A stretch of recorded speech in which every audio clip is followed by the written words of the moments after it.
Ladies and gentlemen, if I can have your attention just for a few minutes, we have some welcome remarks and then we can have our lunch, and after lunch we will have our panel. But before we start eating, I want to say a few words and invite somebody very special on stage for her welcome remarks. But I spoke, when I first opened the conference, I spoke about how important this year is as the 80th anniversary of the formation of the United Nations.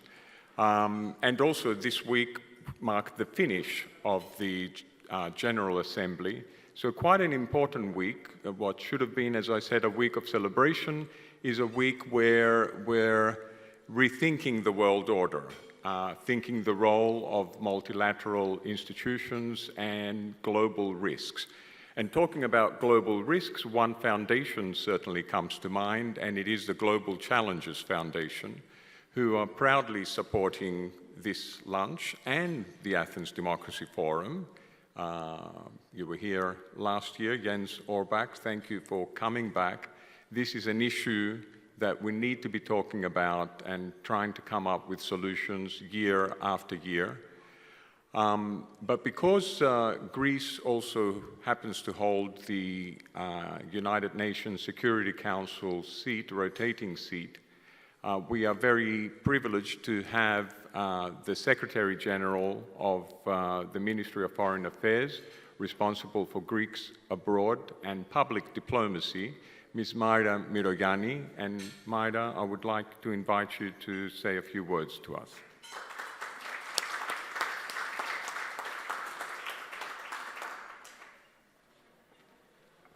Thank you so much, Achilles.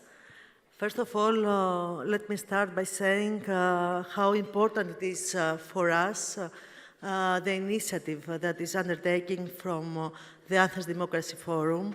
We consider that it's an excellent job, and the Ministry of Foreign Affairs recognizes that. And it is very important to be here and to be united in order to discuss such important issues as democracy. That is something that we cannot take for granted. And if you don't have this kind of discussions, it's something that can always slip away. So this is something that we need to talk about.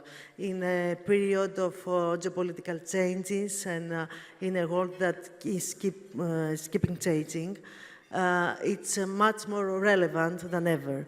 So after, as you said, Achilles, the end of the 18th session of the OEA, of the UN, it's very important to have this discussion here. And it's very important also to have this meeting of the Global Challenges Foundation, because it's always interesting to see the challenges and to face the challenges in order to address them. And this is something that is always on the mind of our Prime Minister, of Kyriakos Mitsotakis, what we should do in order to preserve the values, the European and global values, and how it is important to try and help the world around and to see what the changes can bring to our lives. A very important issue in this discussion is also the misinformation.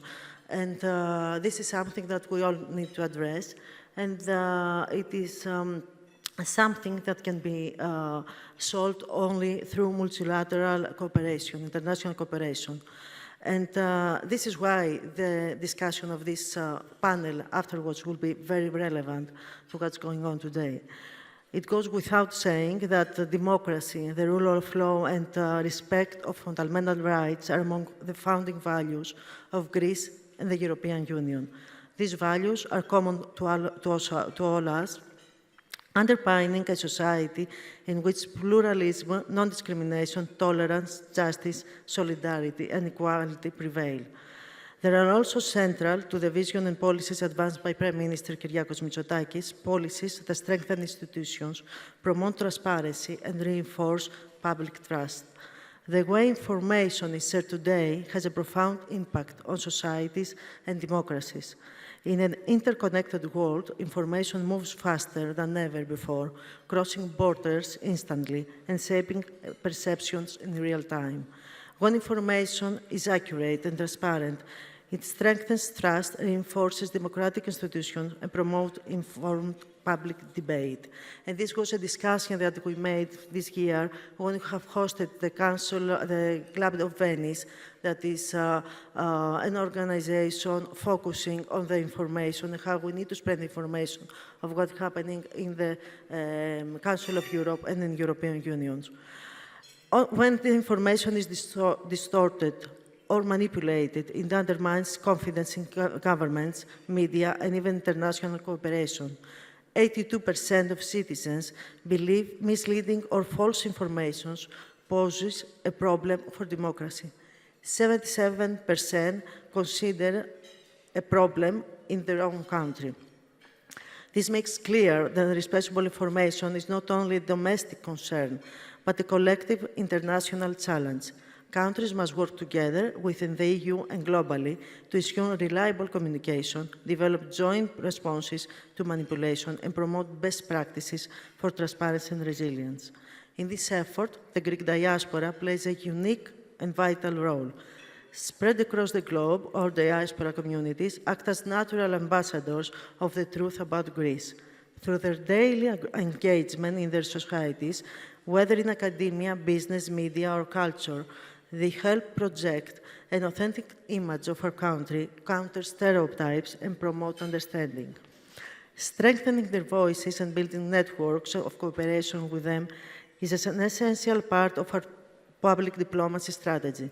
In this context, the Hellenic Ministry of Foreign Affairs has taken steps to review and strengthen policies to ensure the integrity of information flows, train personnel in modern communication challenges, leverage new technologies, and promote interministerial cooperation, strengthen collaboration with EU institutions, member states, and international organizations to exchange information, best practices, and innovative approaches. At the same time, a key pillar of a public diplomacy is the promotion of Greece's international image through targeted and impactful actions. This approach reflects the Prime Minister's vision on a confident, outward-looking Greece that builds on its historic legacy while investing in a modern, resilient, and forward-looking future. We will soon, under the guidance of our Minister, Mr. Gerapetritis, present a comprehensive strategic plan for public diplomacy, which sets the vision in concrete terms.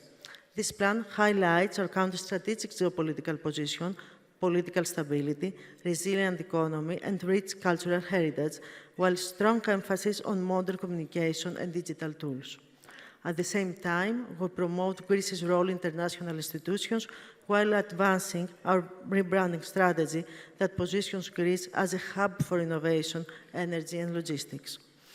An important part of this effort is our support for chairs of Greek studies abroad, considering that the Greek language, that is also the Greek tradition, is the base of Hellenism. Last year, we launched a strategy to strengthen such chairs at foreign universities, helping safeguard and expand Greek language and cultural studies. In 2024, for the first time, we supported 43 chairs worldwide, and this year, this number will exceed 80. We're also mapping chairs facing difficulties and encouraging the creation of new ones. Special emphasis is placed on strengthening global communication networks by investing in the diaspora media connection and enhancing the role of foreign correspondents in Greece. These efforts aim to create a more coordinated and impactful communication ecosystem that reflects contemporary Greek perspectives. This includes developing tools such as the Global Media Center and Greek News Agenda, which support a modern, extrovert Greece that communicates with the world through its culture, its youth, its science, and its values. Ladies and gentlemen, the Athens Democracy Forum reminds us each year of democracy's enduring relevance and of the responsibility we share to defend it against new and complex threats. In this spirit, and true to the legacy of Athens as the candle of democracy, Greece is committed to strengthening resilience at home and contributing to collective efforts abroad for a democracy that is not only preserved, but renewed and made stronger for the future. I wish all participants fruitful discussion exchanges that will further strengthen our collective commitment to democracy and values. And before I leave, I want to thank Achilleas Chaltas once more for this initiative and for his work that he's doing here. Thank you so much.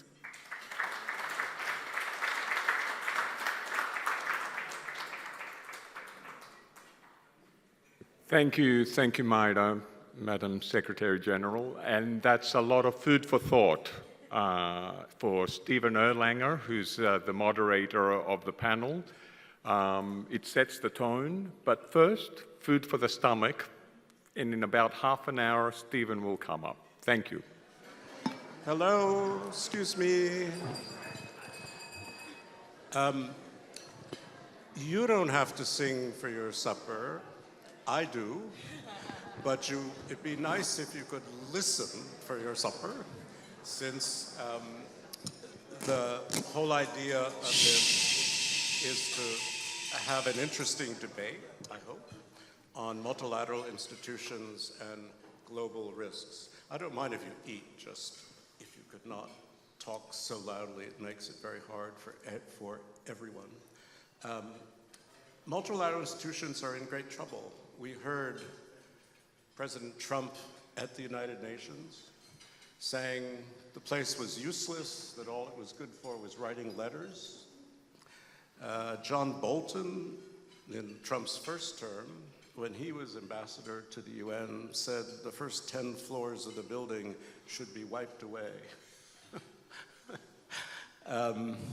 There is skepticism about that, but there's also problems with other multilateral institutions. The WTO seems frozen. The European Union, which is a kind of multilateral institution, has been divided for a very long time. It seems to be unable to say anything interesting on Ukraine or Israel or Gaza. NATO has its own divisions. And then, in a way, I think of the OSCE as one of the most dramatic accomplishments of the post-Cold War world, which was supposed to bring all the countries of Europe and Russia into one deliberative body, also frozen. So we're in a bit of a pickle if we care about multilateral institutions and what they have to say and whether we need them, which I personally think we do, to challenge things like pandemics and climate change and other migration, other kinds of global risks. So you see our panelists. I won't introduce them all, but I would like to have them say something to start. So Nudhara, why don't you go ahead? Thank you so much, Stephen, and it's brilliant to see the room out here, many of whom are experts. So what I'm going to do is just provide some provocations that hopefully will spur opinions, rather than try to prescribe in any way. See, Stephen, firstly, I think the UN writes very good letters when we do write them. But I think that there are two options here, right? We can either lament the slow demise of the post-World War II order, or we can say, okay, it's over. How are we going to rebuild the multilateral system? How are we going to rethink the way the structures work? Who has power? Who's in what position in this new kind of configuration? I think if we say, Trump's speech at the UN on Tuesday was the official end of the post-World War II order. Again, I'm being provocative. That needs to be accompanied with something big to support that reform, right? We've been relying on US benevolence at the UN for a very long time. The US has stopped gaining from that, and so it makes sense to some extent that they're pulling back. When are we going to realize that there are many other countries up there that's going to step up and step in? We need to be more intentional about how we're designing this new multilateral order if we're going to do it in a way that works for all of us. Because you mentioned, you know, I think we need multilateralism. I think it's inevitable. We're too interconnected. So it's about how we govern the system. And to that extent, I think, and something that I look forward to discussing further, we need to pull away a little bit from our preconceived notions of geopolitical ordering.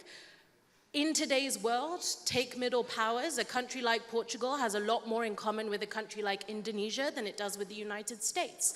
A country like, you know, Canada has a lot more in common with a country like Brazil than, say, some of its other transatlantic allies. So how are we rethinking the way that the world works? And are we building coalitions that are willing to take change forward? I'm being provocative, but I'll stop there.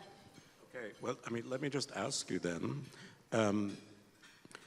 You want to build, in a sense, what the BRICS have been talking about, which is a kind of, I wouldn't call it a counter-revolution, but it's a different alternative based on demography, based on different levels of economic development. How do you see something like the BRICS fitting into what you're trying to describe? I don't think it's an alternative to say, I work very closely with the United Nations. I don't think it's an abandon the UN, bring in other regional allies and groups. I think it's more, we've been spending the better part of the last decade building consensus, right? Pact for the Future, 56 actions. We've been negotiating it since 2020 till 2024. We have consensus on actions towards Security Council reform, on international financial architecture reform. I think we have to move beyond the how are we going to do it and start thinking about who's going to step up and do it. And that's where I think ambitious coalitions where, you know, not all countries want to implement a policy on future generations, but 5 of them do. How is civil society going to support those 5 countries? How are we going to build these pockets of ambitious change for the countries that are willing to step up, not just waiting for permission for everyone to be on board? Great. Jens? Yes, thank you for having me here. Maybe I should start by saying why I'm here, why I care about the institutions and multilateral cooperation. I'm a friend of norms, I'm a friend of laws, and I can see now we have a norm in this room where we don't talk when we eat. I think that's good. If somebody started to shout, maybe we should take him or her out, and we can do that. And I think these norms and laws, they should be taken and decided as close to the people that are affected by them as possible. Subsidiarian principle. But I think that today that we are in an all-time high when it comes to the need of also global decision-making for all these issues that are crossing our borders, if it's water or air or climate or biodiversity or whatever it is. But at the same time, I think we are in an all-time low when it comes to the fitness of our institutions to take care of these challenges. That's why I'm here. And I was also here 2 years ago, and at that time I heard a lot about democracy, but it was very much focused on national democracy. I have an experience from community level, from state level as a politician, but I'm really in a need of a better system when it comes to the issues that are crossing our borders. That's why I'm here, and that's why I'm looking forward to our discussion. Very, very good. We also should thank you for lunch. So thank you, Jens. Namatai. So to my understanding, it's just why I'm here, basically. That's what I'll talk about for now. So hi everyone. So I'm coming in from Southern Africa, and I do a lot of work with young people, particularly in terms of leadership development. And I'm here because I am a big believer, a radical believer in multilateralism. I believe in what Kofi Annan said when he spoke about the world as a global village. I think the interconnections and the interdependence is absolutely undeniable, especially at this point in history. And for states and nations to absolutely believe that they could sustain themselves using nationalist ideals and to think that they can behave how they would behave 50, 60 years ago in this particular global environment, it's absolutely preposterous because the world is interdependent, whether you talk about global health, global politics, technology, security, etc. All of those things are absolutely interdependent. So I'm here to talk about mostly, the institutions themselves, because which ones are they? These multilateral institutions. Of course, the UN is undeniably at the center of this. And for years, we understand fully well that the United Nations has had, the P5 and the 10 extras. I call them extras because we all know the real power resides with the P5. And there has been perpetual calls for reformation.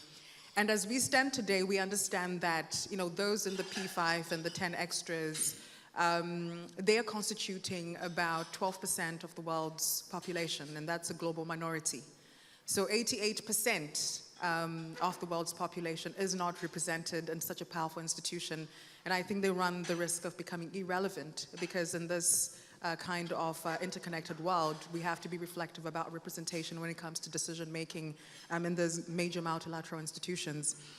We also look at the IMF in terms of its voting structure, understanding fully well that the EU in particular has a 26% voting share at the IMF, and yet its global GDP is about 17%. And China, which has a much bigger GDP, has about 6%, if I'm not mistaken, voting rights. And yet the prescriptions of that particular space are very instructive that, voting must be representative of the GDPs of these countries. We can look at other institutions. There's so many of them. But I think the critical imposition that I bring to this particular space is the idea of justice, particularly historical injustice that we see being perpetuated in these institutions. The idea of democracy, because I do know that especially in the EU and in the Western system, democracy is something that is spoken about as the best, and I absolutely agree. As the best form of government. But I think the problem is we're ending that at a local level. Why is that not being practiced at a global level? Because we need to have that particular representation. Other aspects are on issues to do with equality. And then the complexity, and this is where I land, is we are trying to do all of these things, trying to address, historical injustices, talking about representation, talking about restructuring, such like we've never seen in a lifetime. There's so many things moving all at the same time. And this has to be done understanding fully well the principles of realism, which dominate the international system. The idea that states are out there fending for themselves and the international system is cutthroat and brutal. So even as we are focused on this particular restructuring and we understand this principle of realism, how states are likely to behave, how they are likely to focus on their own self-interest, we must also be cognizant of the fact that sometimes that radical insistence on the self-interest of states could be something that could be detrimental, because in the short term it looks like you're winning, but in the long term, if we're not building a stronger international system based on cooperation and multilateralism, we run the risk of creating a world that comes back to bite us and creates more insecurity. Okay. So I'll stop here for now. Okay. Well, let me just ask you, I think the recognition that things are frozen is pretty general. The Security Council is blocked in ways that we all understand. Even on the Iran nuclear deal, it's blocked.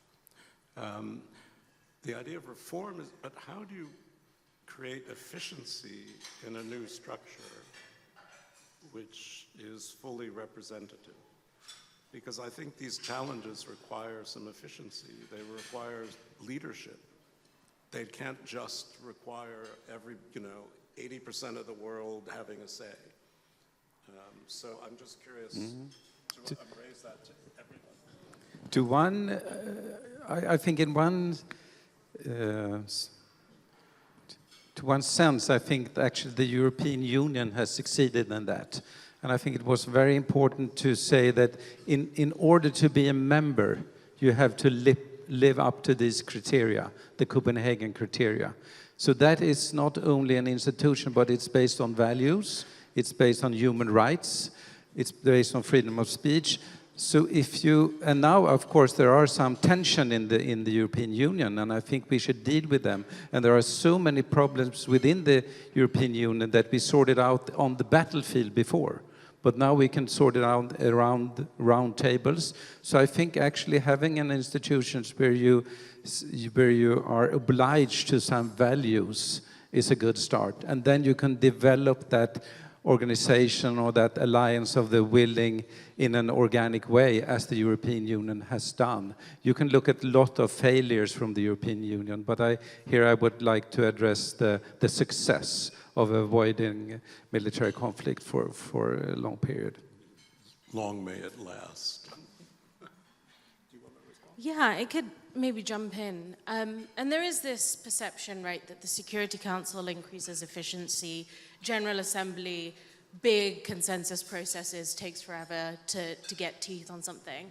But the Security Council is maybe most representative of the inefficient decision-making that sometimes happen in the UN system because of the veto, right? So I think the real power in the future of UN peacekeeping is in bolstering the General Assembly to be able to empower the countries that are willing to be more ambitious. There is a middle ground, there must be a middle ground between 193 consensus and P5 veto. So how do we achieve that? And again, this is where the letters that the UN writes, it writes ones that actually have provided some of those recommendations. High-level advisory board for effective multilateralism has some really interesting recommendations on GA reform. You take the Pact for the Future, 371 sub-actions, lots of interesting ideas there that we can pull from. Civil society has written left, right, and center, and I see many people in the room, Stuart Patrick, others, who have been working, Club de Madrid, working on these issues. You know, I think there is, we have to start thinking about not the what and the how. We've done several cycles of the what and the how. The SDGs were the what, the Pact for the Future was the how, the Pact for the Future is the what, the UN 80 is the how. Like, we've done that cycle. It's now about the who. Who's going to step up and do it? And how are we empowering? If the Africa group wants to step up and take a stance on an issue, how are we empowering them to do that beyond just saying you're either 193 as a block or you're 5 as a P5? So I think this is a very, very complicated conversation, because I think there are a number of layers we ought to look at this from. I am a radical advocate for human rights, and I believe that the international system must first of all be human rights centered. So whatever you're doing, whether it's trade or whatever, let's have a very human rights first approach, because it is about people. You know, it's not just about nice speeches and power and institutions and systems. Ultimately, it's the question of how those decisions being made at the United Nations are affecting an old lady who is, you know, farming tomatoes in the most remote part of the world, because that's why we are doing all of this for people. So I think as I move away from that, I just wanted to talk about how this idea of reforming these international systems to be more representative, it's important because a lot of the times when people feel that these systems are not reflective and representative, they are going to look for alternative space.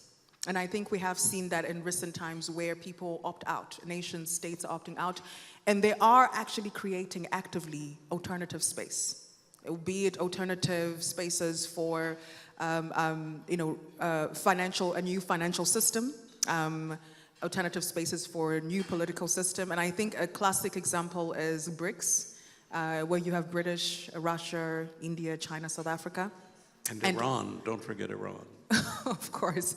And I think we've also seen how there has been an increased appetite even from so many other states. So to join that as an alternative space for organizing.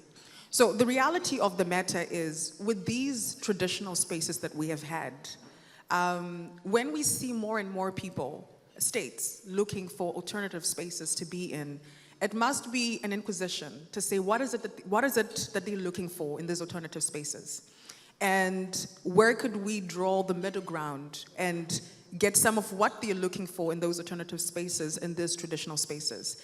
And that includes us having institutional will and institutional courage. And that particular institutional will and courage to change certain things within these traditional spaces is something that will lead to certain states having to lose some power, and that's uncomfortable. But it has to be done cognizant of the greater good, because if we do not concentrate on getting more people into these traditional spaces, they will lose their legitimacy, and states would always organize elsewhere. No, I said in the beginning I was a fan of rules. I'm also a fan of soft power. And I think that in order to attract members to a community, if it's countries or if it's people, you have to deliver something, you have to offer something. And I think we need to look into that. Maybe having a community where human rights is in the center. Well, you have to live up to some requisites, or you have to be on a path towards them. Otherwise, you are not allowed in this community. But then this community has to give you something. We have exchange on that, and you can be a trade, you can have research, and da-da-da. So I think maybe there is time to also exclude countries that are not living up to certain requisites, and maybe to think the other way. Maybe Palestine and Israel should be offered a membership, a second membership in the European Union. If you live up to some requisites, you cannot do this and this and that. Then you're not welcome as a member. I want to raise another topic, which is not only is the UN so dependent on American money. I mean, it's 22% of the budget, normally, for everything.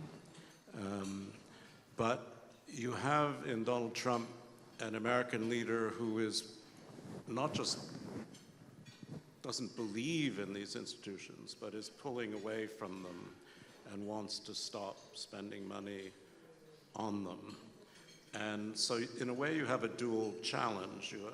You have a disbeliever, a kind of revisionist in Trump, who believes in nationalism, mistrusts multilateralism, thinks multilateral institutions weaken America because it makes American interests subject to the wishes of others.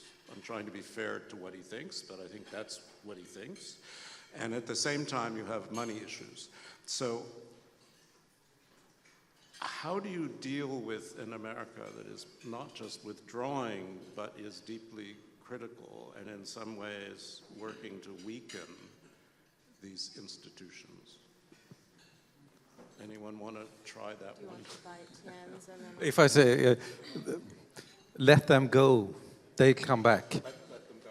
They come back. Well, they've been in and out of UNESCO 4 times, as far as I can count. So, look, I'm going to, I'm not speaking in my activist hat. I'm going to speak from a diplomacy hat. I just had my activist hat on. So, okay, so look, and I'm making that disclaimer particularly because also when you are in the space of activism, because I have studied diplomacy, which is a default state for me, there are certain things that are very natural, but I've actually realized that in certain situations, particularly when you look at it in the context of the international system, given the power dynamics that do exist, you exist in a sort of like cognitive dissonance. So there are things that make sense naturally in your activist mind that, oh, you know, if people don't want to do something, we just disengage, we exclude and stuff like that. But the reality of the matter, and I'll give you an example, is China in particular has a very strange and very nonchalant approach towards issues around human rights. And I personally, in my activist self, have a problem with that. So that's also one of the reasons why, even in my country, we don't really, as locals, appreciate their presence there, because you can actually see in how they treat their workers and how they, ruin the environment, and they can just corruptly go and bribe in the courts and get away with it. So they have disregard for environmental rights, disregard for labor rights, disregard for human rights. And it shows in how... religious rights, don't forget. Of course.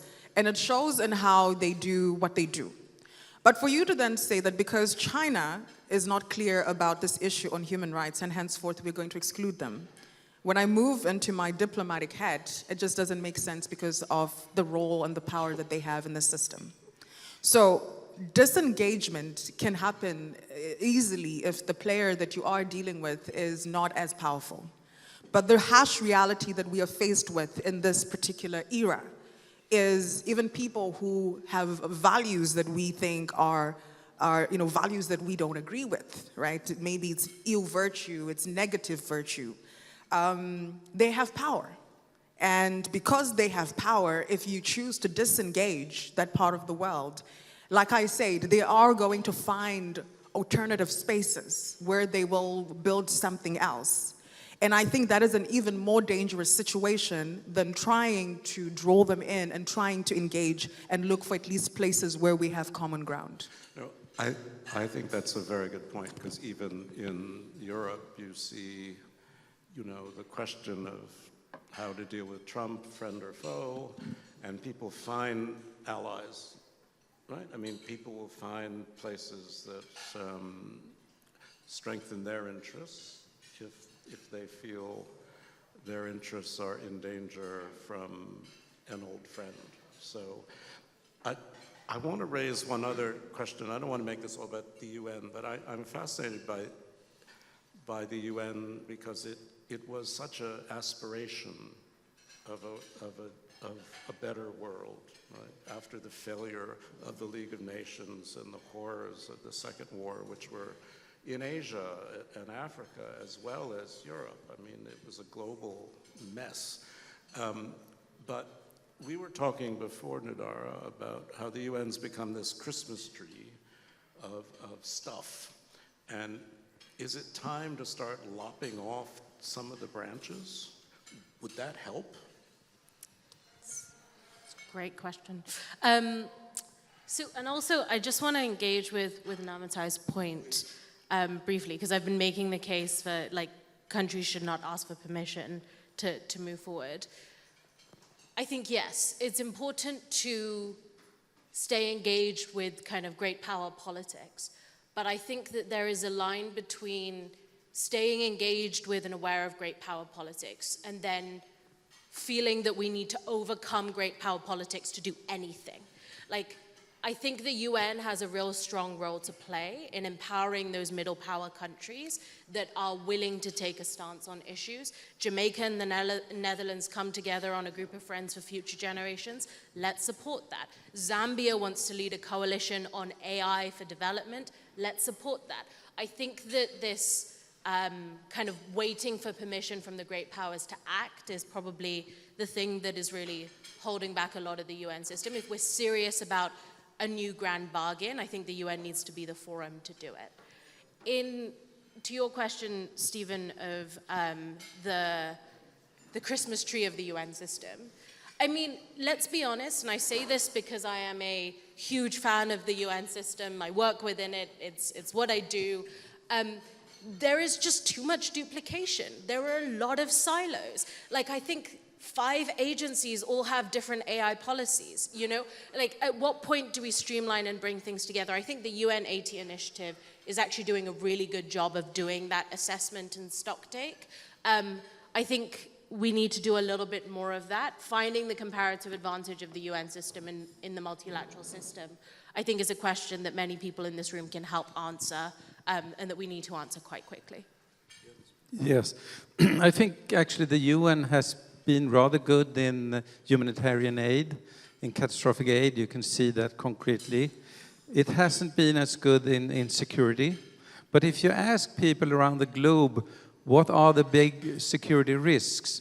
It's not often weapons or weapons of mass destruction even. It's climate, it's biodiversity. So actually we need a UN that not only have a Security Council, but an Earth System Council. And this is so difficult, we have to recognize that. We can have multiple versions of the future, none of us is fully right. And it's a development that we often see as linear, but it could bend, it's silent, it could be exponential, it could go around the corner, it could collapse. And we don't have institutions to do that and that are anchored in science. Because science tells us that we are on a very dangerous path. And we don't have decision-making bodies to handle that. And that's my big fear. So I think we need some sort of Earth System Council that also will influence the rest of the UN body. That's interesting too, particularly with climate, certainly in the West. It becomes this difficult political issue. It's becoming a big populist issue because people say, oh, climate, that's an elitist concern, that we need our cars and we need our fossil fuels, and it's just those urban elites that care about climate. And if somehow you can globalize the issue and do something in a multilateral way, it might actually take some heat, if I can use that word, off of governments. Anyway, we don't have too much time left, but I would like to go to some audience questions, if that's okay. And so I should have given you time to prepare, but I see a question there. No, but could you identify yourself and talk really loudly? Yeah, thank you. Stuart Patrick, Carnegie Endowment for International. This is just fantastic. Do you hear Patrick way down there? You guys hear? Okay. No. Right here. Thank you. Hi, Stuart Patrick from the Carnegie Endowment for International Peace, where I run the Global Order and Institutions program. Thank you so much for an incredible panel, really wonderful. Great to see you again. The two comments, one is to Namatai on the UN Security Council. I mean, the dilemma, obviously, of how to reform the UN Security Council is a perennial one. And one of the biggest problems, actually, there have been a couple of schemes, but one of the biggest problems is obviously disagreement as to what countries would fit into the two categories of permanent and non-permanent members. And that is also true in the Global South. I just want to highlight that. And one of the problems, at least with respect to Africa, is there is no agreement on, there's agreement that there should be two permanent members, but of course the AU has also not bitten the bullet as to who actually should be those two members. And so it's in a sense a microcosm of the problems that are going on. But I agree with Nudhara when she says that the UN General Assembly should have a greater focus in international peace and security, because the veto is not going anywhere. It's the price of the UN. But what you've seen is some movement within the UN General Assembly towards having more of an effort there. I want to pick up also, the second point is on Nudhara's point on the flexibility and opening for middle powers, including with the expansion of BRICS Plus. What's interesting about those countries is that they're not interested simply in joining a coherent bloc. They want multi-alignment, and I think that opens up a lot of possibilities for future. Great, thank you. Could you give it to the woman there, and then over here? Yeah, Corinne Momalvanyan from the Kofi Annan Foundation, and thank you for the panel. Unfortunately, I want to disagree with Nudhara on something. And she said, we've gone back and forth in the UN, we've agreed on the what and the how, and now we have to discuss the who. I think actually that the current crisis is not a liquidity crisis. It's not a financial crisis. It really is a crisis of purpose. It's a crisis of norms. And Jens has mentioned how he's a friend of norms. I think beyond a crisis of norms, it's a crisis of values. So I'm a bit worried that it goes deeper, and it's not only, but where I agree, Nudhara, is that we can go forward with the number of countries interested in this and that, because we have no choice. And I've just learned this wonderful expression, the U2 theory, which is they'll go forward with or without the US, you know, with or without you. So I think that's a great one. Thank you, Stuart. And we see it happening already, that lots of things are happening. The pandemic treaty in Geneva without the US. So there I agree with you. But I think that I'm worried that this is the deepest crisis in the UN, certainly that I've seen in my career, and it's not going to be solved overnight.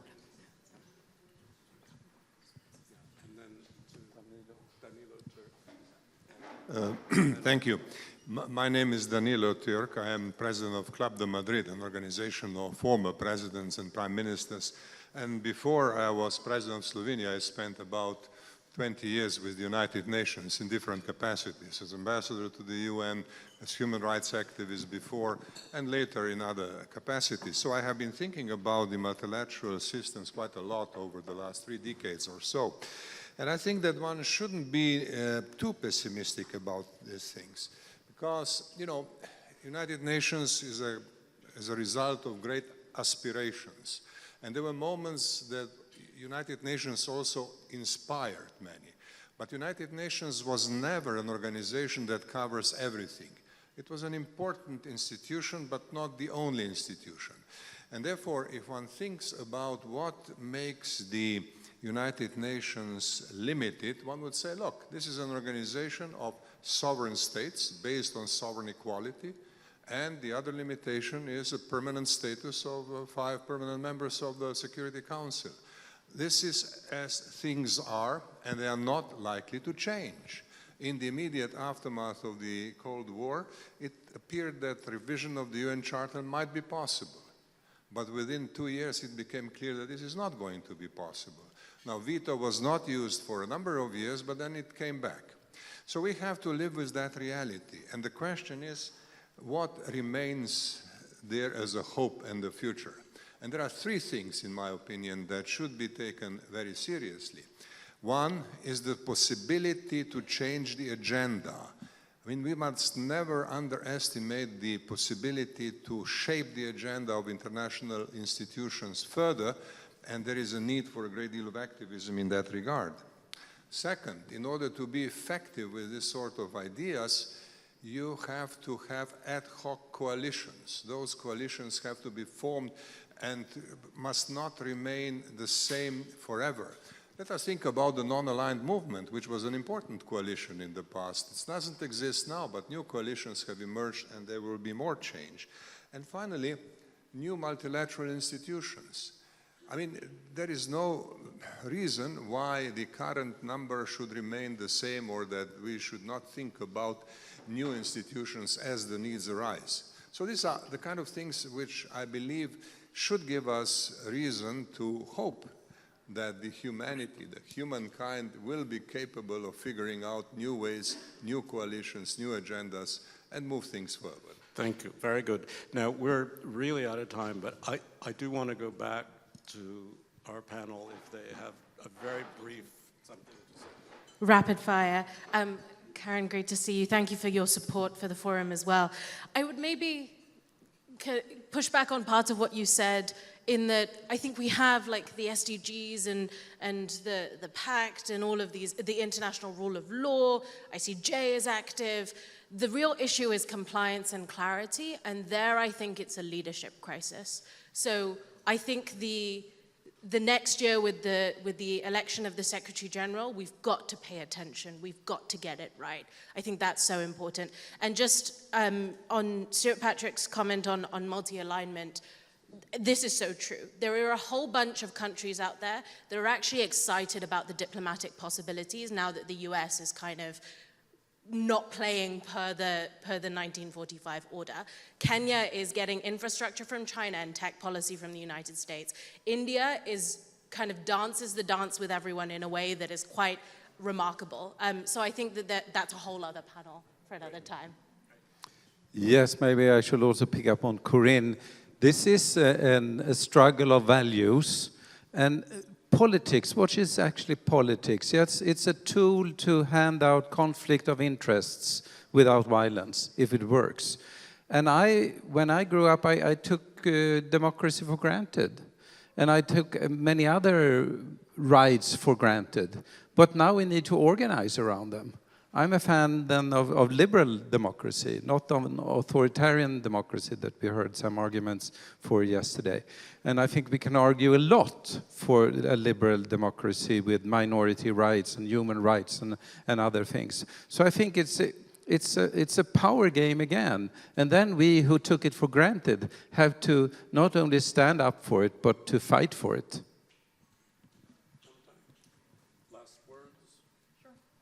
So I'm going to just say that I think the first thing that I'm really aligned with you on the issues around norms. I think that's a very powerful place to depart from. Values are important. I cannot stress that enough. We need to be very clear that amidst all the politicking, amidst all the structural changes, because there are a lot of them, systemic changes that are happening, what is central, what is core are the values. And the values around human rights, around justice, particularly addressing historical injustice, because I think a lot of the failure of the present multilateral system gives us insights as to what can be changed and what can be reformed.